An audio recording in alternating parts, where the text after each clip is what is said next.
Hello, Dr. Sushma Singh this side. Today in Unit 22, Globalization, Privatization and Indigenous Knowledge, we are going to start topic Domination of the Developed North in WTO. As we already mentioned, the WTO agreements are largely devised on the standards thought out and set by the developed nations of the North. Many in the South believe that it was devised in such a way that the interest of the big industries and companies who do not want to lose their monopoly over technology or products.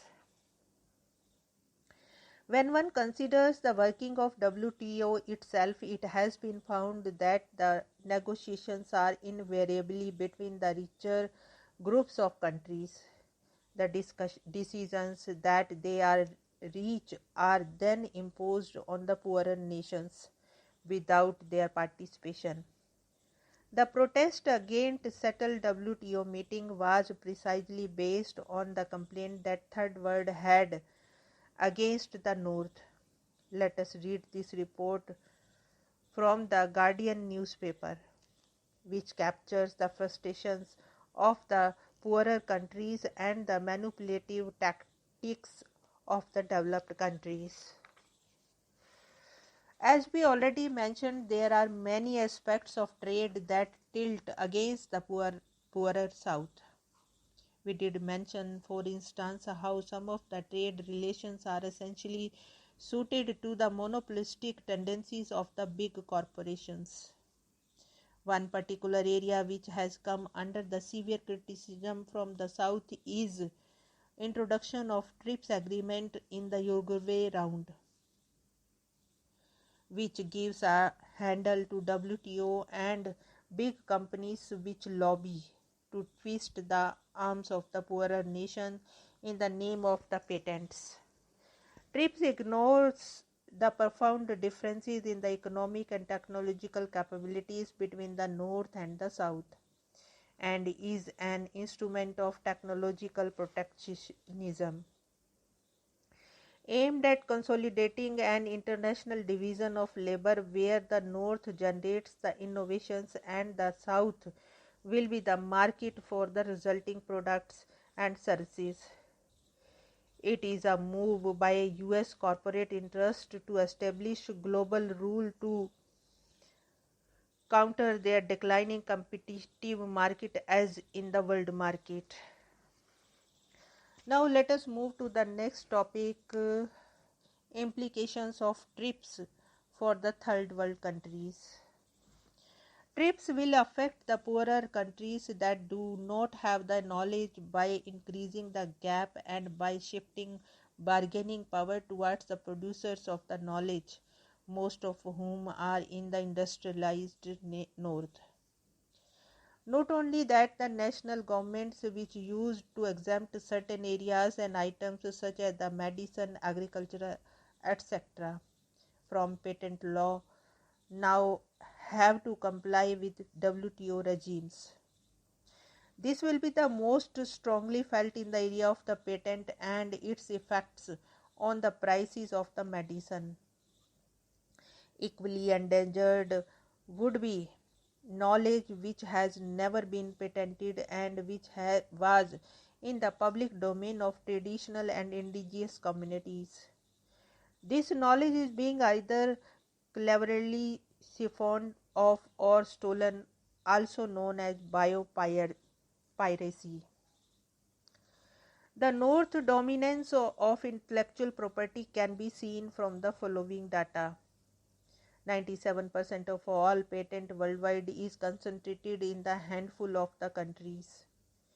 In 1993, 10 countries accounted for 84% of the global R&D. 95% of the patents granted in the US over the past 2 decades were conferred on applications from 10 countries, which captured more than 90% of the cross-border royalties and licensing fees.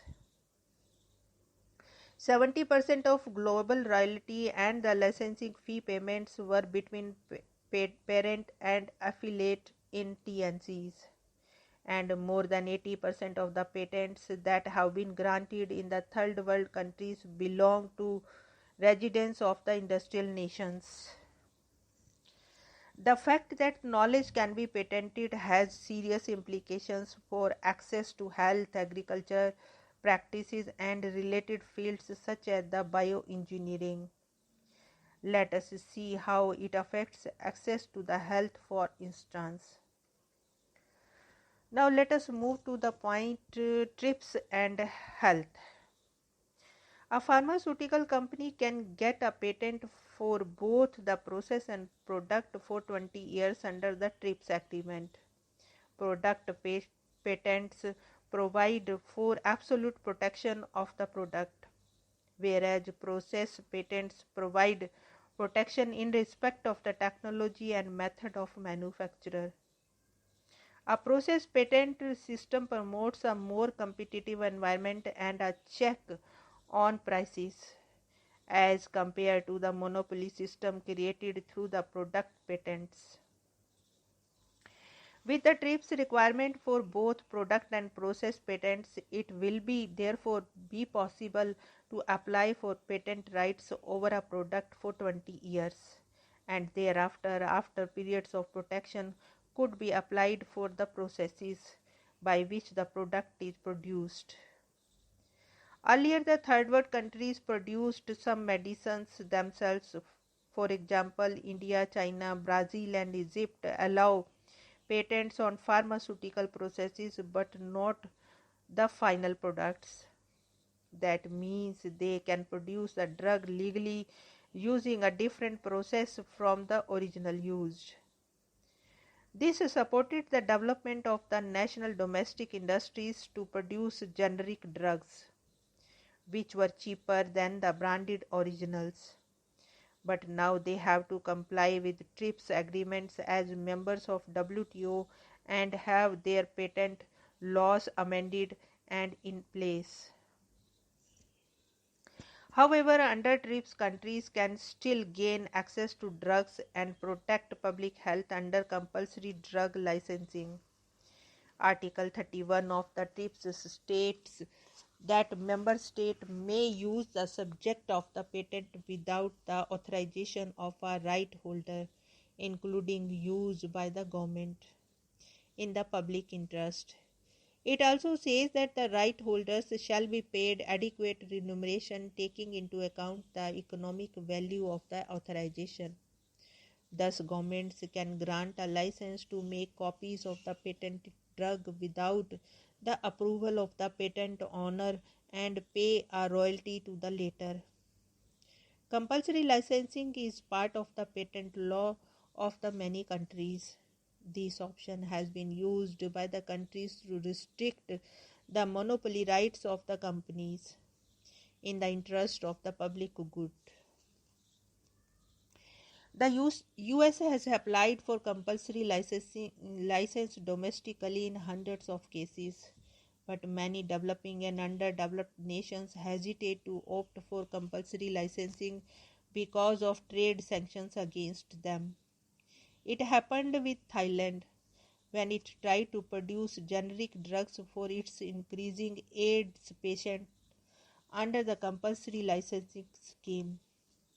It was forced to drop the plan when US threatened to increase tariff on wood products and jewelry from Thailand.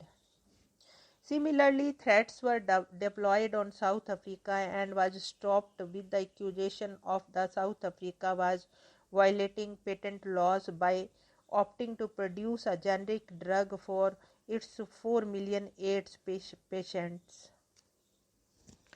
The pharmaceutical companies backed by TNCs and the US government filed a petition.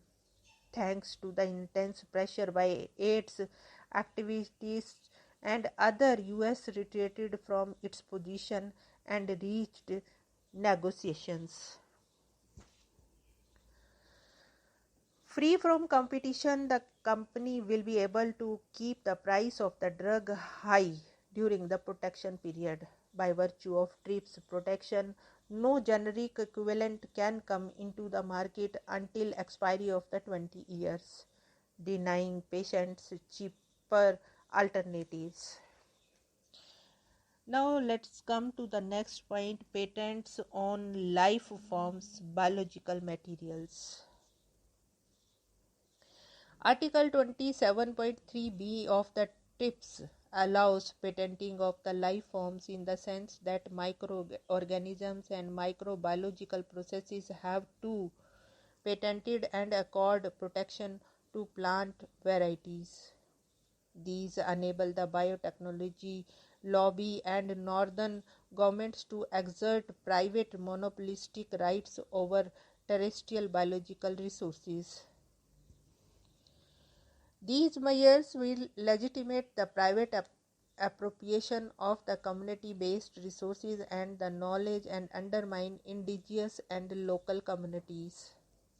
It gives the North legal right to plunder the biological heritage of the Third World. For instance, it will be further the patentability of the traditional medicines and crops which in the Third World have been in the public domain of millennia. The Third World is the source of some 90% of the world's store of biological resources. Bioprospectors have for many years stolen the plant knowledge of local people for profitable uses. For example, the rosy periwinkle found in Madagascar contains anti-cancer property. Eli Lilly developed a drug from it, making $100 million in annual sales, but nothing for Madagascar. The value of the trade in medicinal plant is currently estimated at $43 billion a year, while the value of crops variety improved and developed by traditional farmers to the seed industry amounts to $15 billion. Other natural products so derived like sweeteners, perfumes, biopesticides, fabrics and cosmetics indicate the immense contribution and value of biological resources from the Third World. In terms of contribution to pharmacology, some 3/4 of the plants that provide active ingredient for prescription drug drew the attention of the researchers because of their use in the traditional medicine. Of the 120 active compounds currently isolated from the higher plants and widely used in the modern medicine, 75% show a positive correlation between their modern therapeutic use and the traditional use of the plant from which they were derived. Landmark discoveries were made of an important class of the antihypertensive agents, ACE, inhibitors from plant extracts collected from the Malaysia, Ghana and Costa Rica. Here we want to close this lecture. Thanks for listening.